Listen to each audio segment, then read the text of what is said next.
Olá, gente, tudo bem? Então, bora ler nossa Bíblia maravilhosa. A gente terminou Deus dando a circuncisão, a aliança para Abraão e dizendo que ele ia ter um filho, e agora mostra um encontro de Deus, onde ele promete esse filho a Abraão. Então, bora ler essa Bíblia maravilhosa.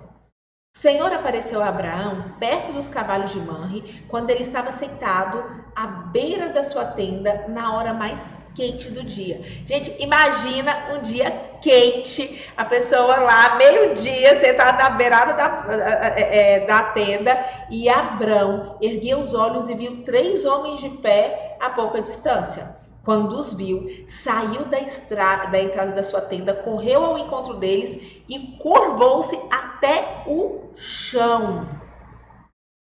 Gente, vamos pensar bem. Você está ali, sentado na sua tenda. Você, o homem mais rico da região.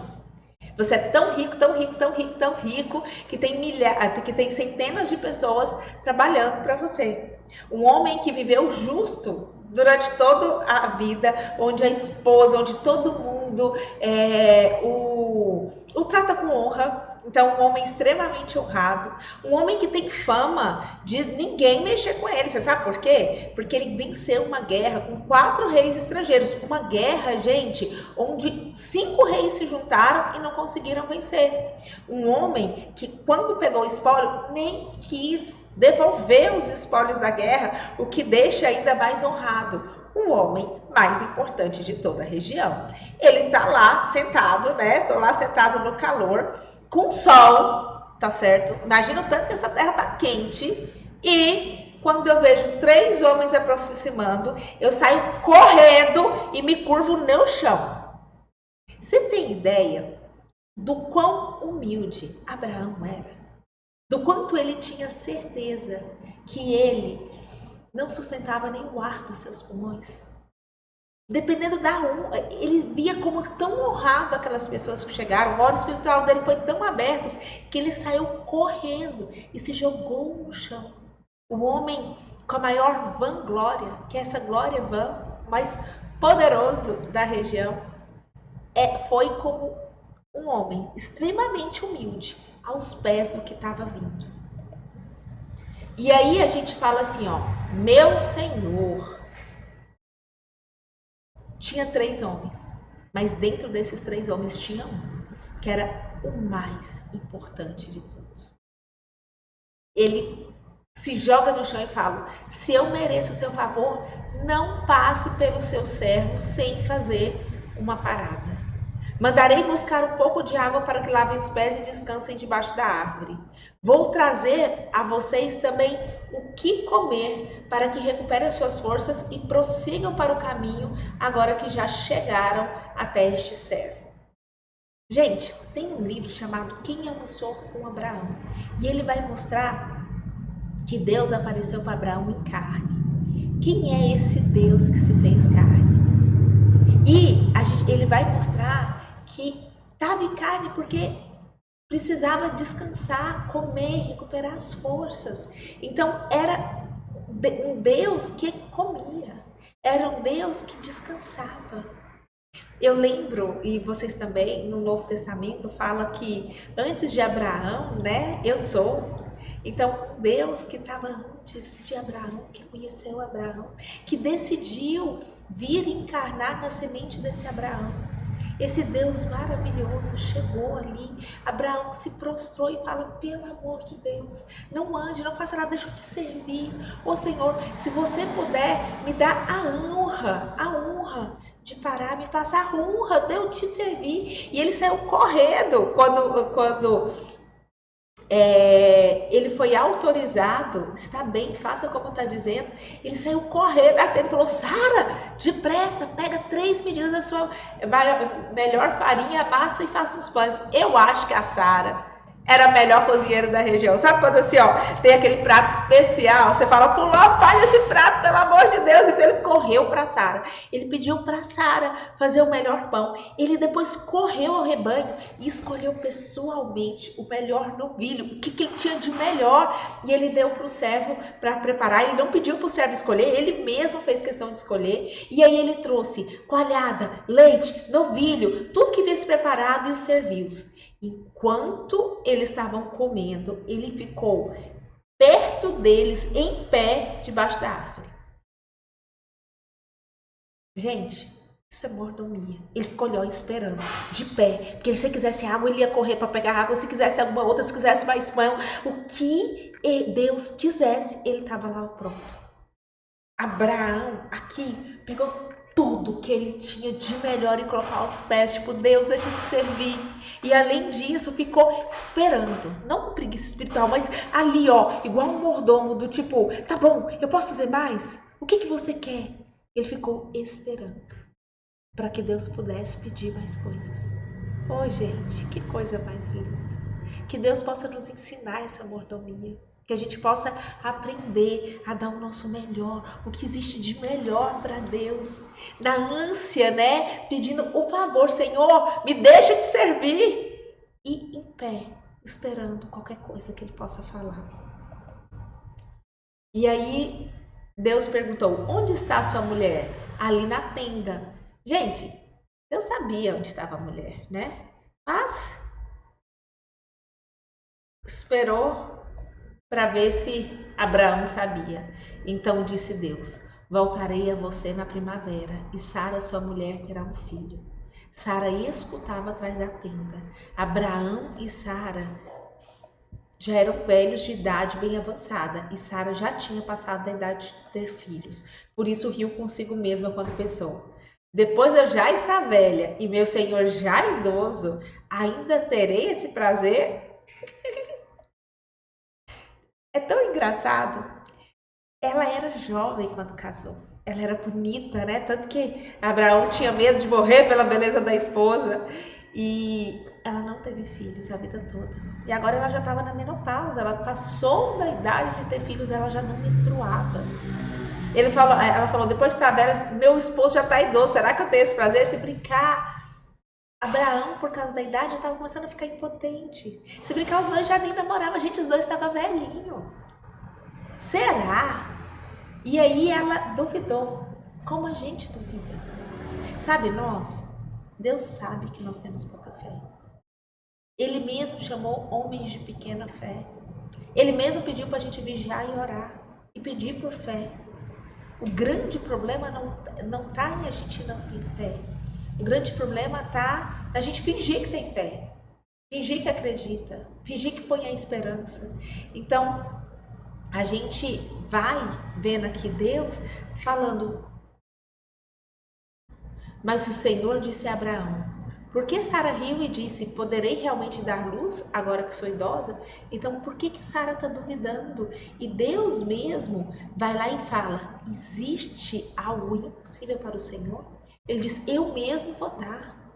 Na primavera eu voltarei e Sara terá um filho. Então é como se ele estivesse tratando ela, falando assim, ó, por que ela duvida? Existe algo? Vem cá, conta para ela. Não existe nada impossível para mim. Mas Sara teve medo e por isso mentiu. Eu não ri. Mas ele disse, não negue. Você riu. Gente, a gente precisa entender que a coisa mais importante que a gente tem é a verdade. Cristo é a verdade. É através da verdade de quem nós somos que a gente consegue ser tratada. É através da verdade de que nós não acreditamos que Deus consegue colocar a crença. É através da verdade de que nós somos doentes que a gente pode ir atrás do remédio. Então, a gente não deve negar a verdade. Deus estava tentando curar a incredulidade de Sara. Então, Sara estava pedindo que não tinha incredulidade, que não tinha falta de fé. A cura vem da detecção terrível, dolorosa, de quão pecadores nós somos. A cura só vai vir quando você olhar para dentro do seu coração e ver a verdade que ele está podre. A verdade de como você foi afetado. E chorar. Existe um choro que nós temos que ter. Deus nos quer nesse caminho de arrependimento. De verdade, gente. Gente, nós não somos nem perto do que éramos para ser. Nós não parecemos com Cristo. A gente não foi feito para não roubar, ou não matar, ou não beber. A gente não foi feito para ser melhor que nosso irmão que está perdido. A gente foi feito para parecer pouco com Cristo. Que a gente amasse nosso irmão, apesar dele estar perdido.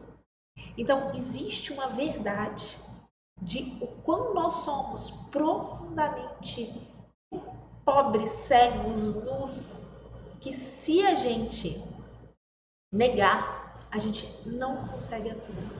Cristo só é uma boa notícia de que pagou pelos pecados, se você entender o quão deformado está, porque senão não tem sentido. Se você é bom, não tem sentido Cristo ter morrido. Então, existe esse local de verdade. Não negue. Você riu. Quando os homens se levantaram para partir, avistaram lá embaixo Sodoma, e Abraão o acompanhou para despedir-se. Então o Senhor disse: esconderei a Abraão o que estou para fazer? Abraão será o pai de uma nação grande e poderosa, e por meio dele todas as nações da terra serão abençoadas. É por meio de Abraão, gente, que eu vou encarnar. É na semente dele. Todas as famílias da terra serão abençoadas por causa da semente que eu escolhi. Eu escolhi Abraão para que ele ordene aos seus filhos e seus descendentes que se conservem no caminho do Senhor, fazendo o que é justo e direito, para que o Senhor faça vir a Abraão que lhe prometeu. Disse-lhe o Senhor: existe algo muito lindo aqui. É como se Deus estivesse falando assim: eu vou esconder de Abraão, que eu vou fazer do meu amigo que anda comigo.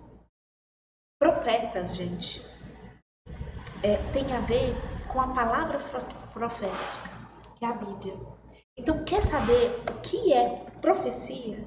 Profecia são pessoas que mergulharam, que andaram tanto com Deus, que melhoraram tanto na profecia bíblica, na palavra de Bíblia, que entendeu tanto quem é Deus, que mergulhou tanto de quem é Deus, que entende o que Deus pensa da melhor forma possível. São pessoas que dedicaram tanto a vida para ler, orar, entender e andar com Deus, que eles olhavam as coisas ao redor e viam o que Deus projetou para ser, e aquilo doía o coração, e eles entravam nesse lugar de intercessão.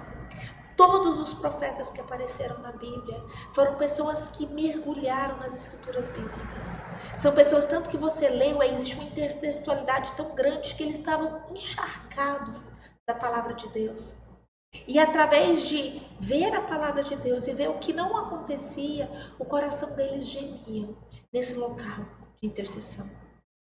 Quem quiser mergulhar na leitura bíblica, ela vai ter revelações do que está errado, do que Deus está para fazer. Revelações de como a família não está atingindo o alvo, o quanto essas crianças estão desprotegidas, o quanto a igreja tem que crescer em oração, e quando você entende, né, o que Deus quer, e entende o que não está feito, você entra nessa postura de intercessão, que é esse momento que é o que Abraão vai fazer. Abraão, Deus vai lá, revela o que está para fazer para ele, que é amigo dele, que entende, que anda com ele, e Abraão entra nesse local de intercessão.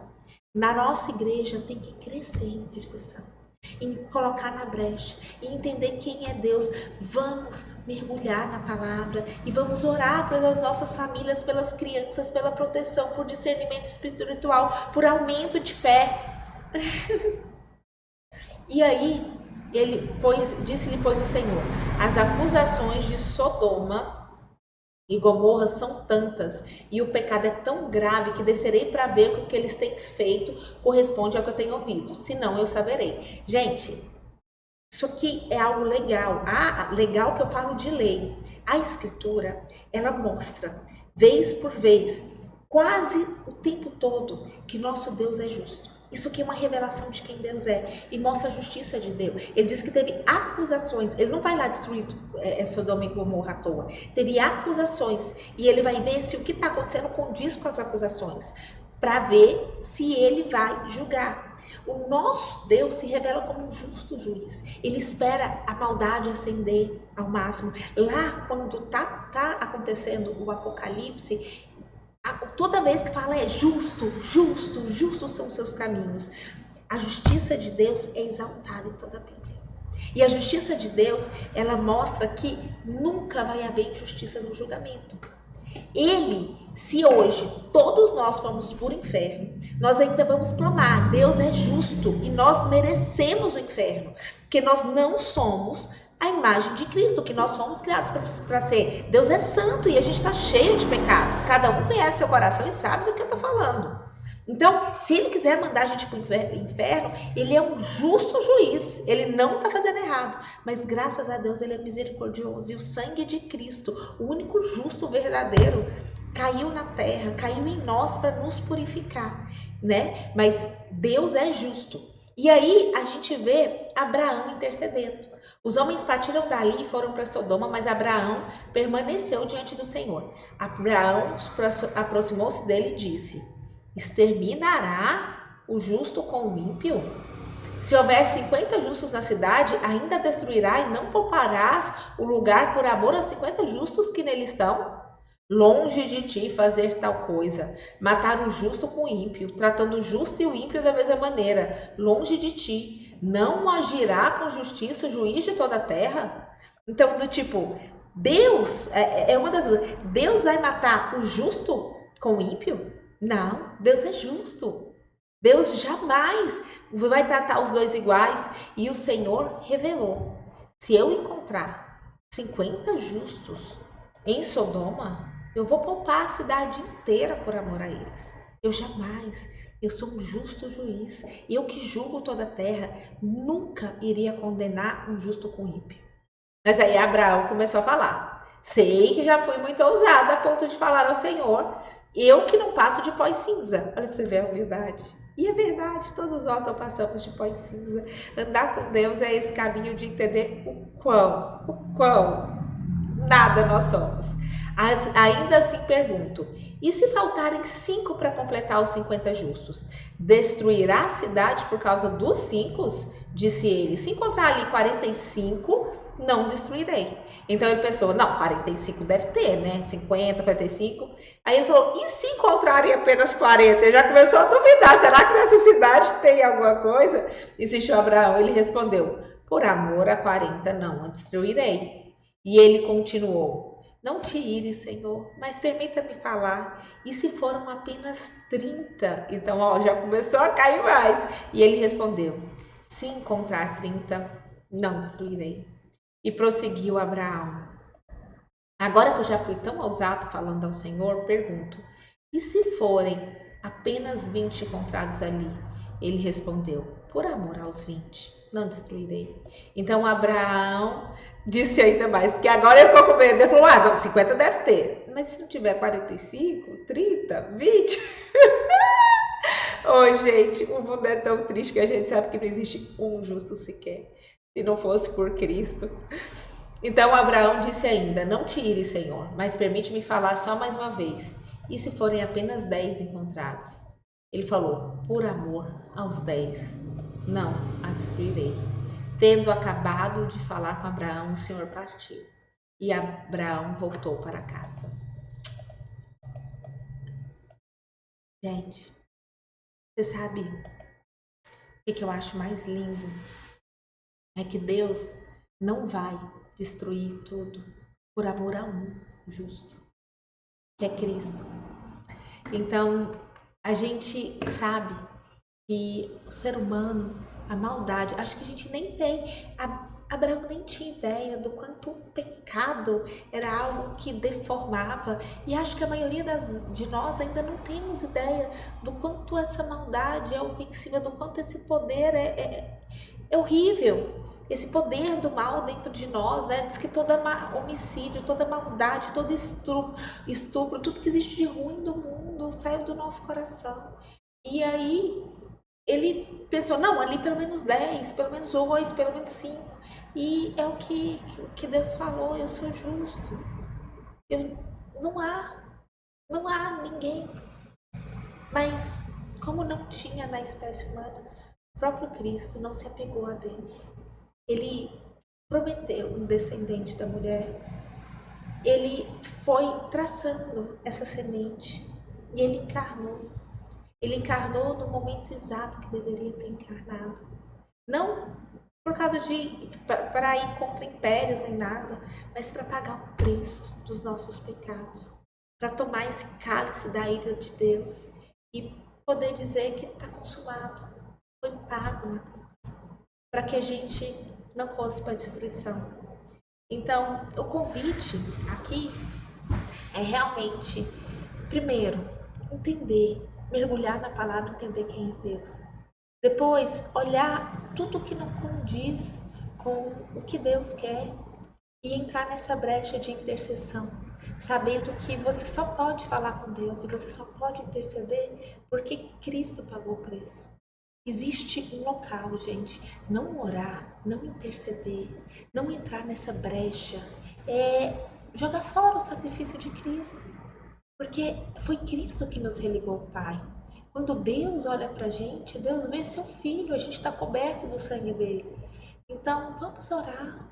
Vamos orar pelas nossas cidades, vamos orar pelas nossas famílias, vamos orar pelas dores que estão no coração de Deus. Vamos orar para que a gente possa abrir nossos olhos, para que a gente possa entrar nesse local de arrependimento, para que a gente possa decidir de todo o coração colocar Cristo como nosso Senhor e Salvador e pegar essa estrada, desse caminho que leva à vida, que leva à alegria. Senhor, abra nossos olhos, abra nosso coração para que a gente possa te ver. Nos levante como sacerdotes, nos levante como pessoas de oração, de intercessão. Nos ajude a orar pelas nossas cidades, pelas nossas famílias, pela nossa igreja, Senhor. Senhor, eu peço que o seu Santo Espírito esteja com cada uma das pessoas que estejam assistindo. A gente sabe que tudo o que acontece é pelo Senhor. E o Senhor já definiu quem assistiria esses vídeos desde antes da fundação do mundo. E o Senhor já definiu como eu falaria desde antes. E a única coisa que nós pedimos é que o seu Espírito toque tanto no meu coração quanto no coração das pessoas que estão ouvindo, para que a gente possa viver e trilhar essa vida conforme o Senhor, a sua vontade.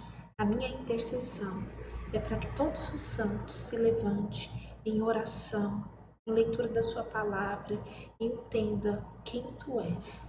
Em nome de Jesus, amém!